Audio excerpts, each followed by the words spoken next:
오늘은 너는 꽃 심리상담센터 박지현 대표 상담사께서 써주신 내가 게으른 게 아니에요 라는 글을 소개해 드립니다.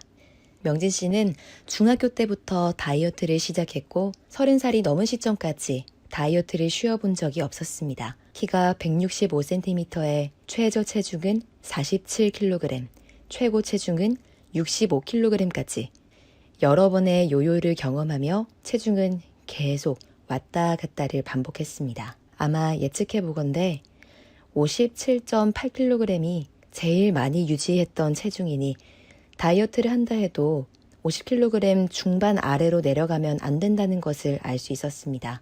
내 몸에 무리를 주는 저체중은 폭식을 불러일으켜서 또다시 요요가 오게끔 만들기 때문입니다. 그런데 문제는 명진 씨는 50kg 중반도 스스로 혐오스러운 감정이 들 만큼 자신의 몸을 인정할 수 없다는 겁니다. 또 하나 상담에서 눈여겨볼 점은 명진 씨는 늘 바쁘게 일만 하고 노는 시간이 없다는 겁니다. 학생 때는 공부만 했고 직장에 다니고 있는 지금은 주말에도 만들어서 일한 만큼 쉬지 않았습니다. 일정 안에는 운동도 꼭 들어가 있었습니다. 그래도 어쩌다 여유가 생기면 명진 씨는 어떻게 시간을 보내야 할지 막막하다는 감정이 첫 번째로 들었고 그 다음에는 알 수 없는 무기력함, 외로움, 공허함이 찾아오며 우울해지는 감정을 경험했던 겁니다. 더군다나 이제 몸은 아무리 의지로 운동을 하러 나가라고 다그쳐도 더는 말을 듣지 않았던 거죠. 전에는 내가 마음먹은 대로 다 열심히 할 수 있었는데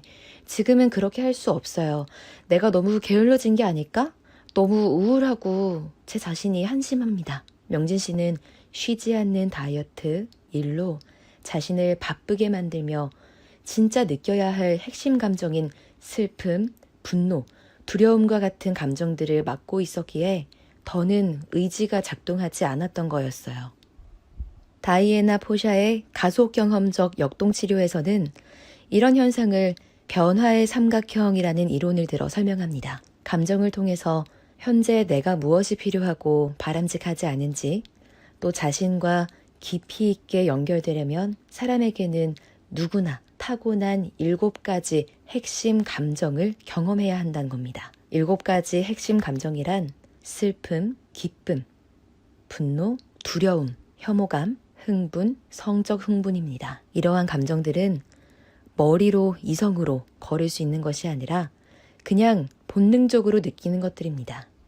위협이 다가왔을 때 두려움이라는 감정이 작동하고 나의 경계를 누군가가 침범했을 때 분노를 느끼며 나 자신을 지킬 수 있게 됩니다. 사랑하는 사람을 떠나보냈을 때 또 무엇을 상실했을 때 우리는 슬픔을 느끼게 되고요. 사람들과 교류하며 얻는 기쁨이나 흥분은 우리의 삶을 더 성장시켜줍니다. 이런 감정들과 잘 연결되어 있을 때 우리는 자신과 타인의 관계에서 외롭지 않고 안전하다는 느낌을 느낄 수 있게 되겠죠. 그런데 양육 과정에서나 어떤 경험을 거치며 우리가 그 감정을 느끼고 있는 그대로 표현하는 것을 지속해서 비난받았거나 저지당했다면 우리는 그 감정을 차단하는 법을 배우게 됩니다.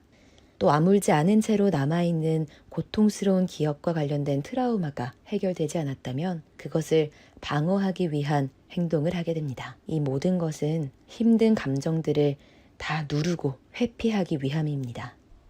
회피하고 방어하는데 에너지를 다 쓰느라 정작 나 자신을 행복하게 하고 타인과 더 깊은 유대감을 누리는 데에는 에너지를 쓸 수 없게 되는 거죠.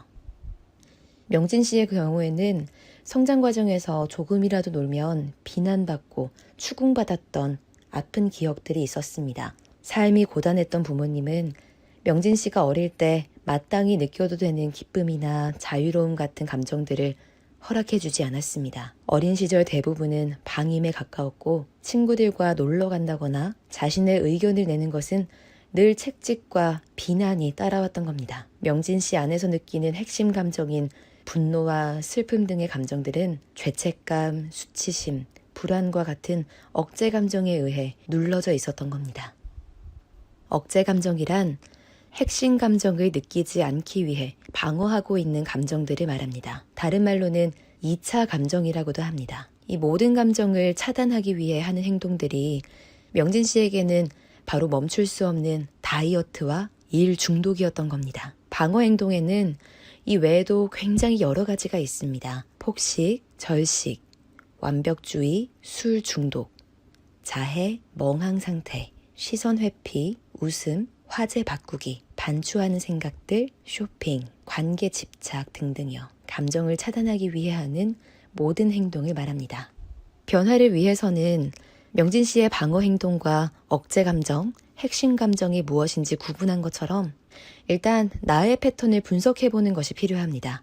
예를 들어 막연히 불안해하는 억제 감정으로 나 자신을 멍하게 만들어서 정작 내가 진짜 두려워하는 것이 무엇인지 방해하고 있지는 않은지 말입니다. 반복되는 요요나 체중에 대한 강박감이 내 일상을 무너뜨리고 있다면 그건 다이어트가 아니라 내 감정을 차단하는 방어 행동에 가까울 겁니다. 내가 진짜 느껴야 할 핵심 감정이 무엇일까요? 또 내 감정을 막고 있는 방어 행동은 무엇인가요? 오늘 준비한 내용은 여기까지입니다. 다음에 더 좋은 이야기로 찾아뵙겠습니다.